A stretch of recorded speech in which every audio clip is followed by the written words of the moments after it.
Hi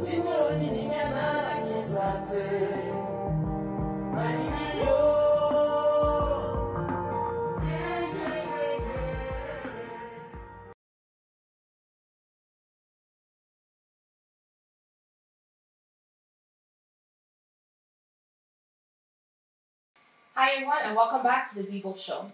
Today we're going to be talking about the importance of knowing and acknowledging one's cultural background and maintaining multiple cultural identities. To help me with this topic, I have Sandra here. Hi Sandra. Hello. How are you today? I'm great. Thank you for having me. No problem. So I'm going to let you introduce yourself and talk a little bit about yourself and let the audience know. Okay. Thank you very much. My name is Sandra Sassa. I am of a Congolese background. I came in Toronto when I was 15. So I've been here for quite a time. So this, I will open up myself a little more as we are moving forward with the conversation. Yes. Okay, great. So you did mention, so you came to Canada when you were 15 from Congo. Yes. My first question for you would be, did you have a shock coming here?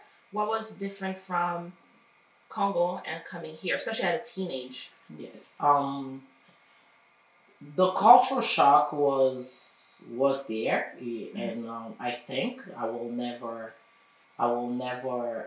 get it out of my system, because every day you are deconstructing yourself and finding out there are things in you that you are culturally framed to think a certain way. But going back, when I came to Canada, especially in Toronto, being such a urban city, and I came from Kinshasa, if I should say, the capital. I was 15, and it was right after there was the country at that time was going through some unrest period. Okay. And when I came here, already that year there was no school. For some reason there was no school. I just turned 14. I was away from my parents. My parents left Congo when, I think, 2 years prior. Okay. When I got here, you can only imagine a 14, 15-year-old from Kinshasa in such a big city and a big, where everything seemed to be just grandiose. You look at it, everything, whoa! And I remember the interesting part, my life got very interested when my parents, they decided, there was only at that time we were living in downtown Toronto, and there was a school there, the Collège Français, which it was in downtown. It was at Jarvis and Wellesley. Okay. Now a 15-year-old in Canada from Congo in downtown Toronto, things got very interesting. Yeah. It was the shock was there. I had to understand without mentorship at the time. That's true. Here, this was 1993. At the time, you had to understand what to do, not to do, or figure out all by yourself with all the mistake, the shock, the triggers that came with it. So definitely the shock was there, the shock for the language, leaving my friends behind, living, because in Congo it's not just about your parents, it's the bigger family, it's your uncles, your cousins coming here. It wasn't because I experiment loneliness, although you had friends, but when you go home, you have your own room, which seems to be like a luxury, but you have no one to talk to. So yeah, definitely the shock was it was a multi-layered shock. Yeah. How did you handle that shock? Because you mentioned there was no mentorship, and it makes sense because back when they said 1993, do we even know about mentorship? What happened when I came, because I was privileged enough to come where my parents were already here. Like I said earlier, they were here already for 2 years. They had relationships with other people from Congo, who most of them played the role of uncles, aunties, but what they provided to guide me was again, based on their own experience, yes, which lacked a lot of information in a context of Toronto. Yes. So although they were there, I feel that the lack of information that they had, let's say even for school, we were just going to school, small things like 30 credits. Yeah. What is that? Like, what does it mean? Who's gonna help you choose your classes? Because where do you wanna go even? And you meet with the systemic racism where because you're already from Africa, because you're black, the system has already kind of sorted out for you. Yeah. Where to send you. It has been, but I think at the time there was an African community. It was a strong African community. We spent times where we will organize cultural stuff, like we had the mosaic day where you will. I remember the first day of my 1993, the Halloween, which was another shock. Celebrating Halloween. It was another shock, but the way we appropriated the Halloween, all of us, the community, the African community at Jarvis, we decided we are going to wear African attire. Nice. This was a way of joining in, right? But again, when I think about it today, is African attire a costume? You know, and you grow up and you go through your classes. You go to your classes and you think about it. And like I said, it's so multi-layered. With the little tools that we had to work with it, such as human resources, people from Africa getting together to just participate. So we used to do dances. We used to do like food. We'll gather together and bring. It was like a potluck, and then at that time it was, and it created a lot of confusion. And now that I look back to it, it's like whoa! Just because we lacked that structural guidance. Yeah. We thought at the time we were doing the good thing, but right now I will not those other things. Just to think that I wear my African outfit on Halloween. It's not a costume. It's your culture. It's my culture. Yeah. Okay, I see that. And my question would be, when we come here, we learn about dual identity, meaning you could be African, Congolese Canadian, or Nigerian Canadian. So for us, I'm Congolese too. So we're talking about how did you find that balance of being now Canadian Congolese than Congolese? You know, from my experience, I'm not gonna call it balance. Okay. I'll call it navigations. Different. How do I act accordingly in a specific cultural context? Because I personally, that for me, I'm not gonna self-proclaim that I'm culturally balanced. Okay. Because even to show up here, I had to think. I had to think what is acceptable to dress in this context. And although we'll be talking about African, the diaspora or the culture. Should I wear my culture? What is the culture, right? But what I have done, especially it's something that I'm doing right now, it's really deconstructing things that I know myself, leaving rooms for other things to come in that can challenge me to be better. Because this double identity, like who to decide, is it from me or how I perceive myself, or it's how society sees me? At one time, I think I was a guest on one show, and they asked me the same questions. To me, I see it as I don't know, not to quote bipolarity as a negative thing, but in this context, it's more. I feel sometimes I have to go from one extreme to another.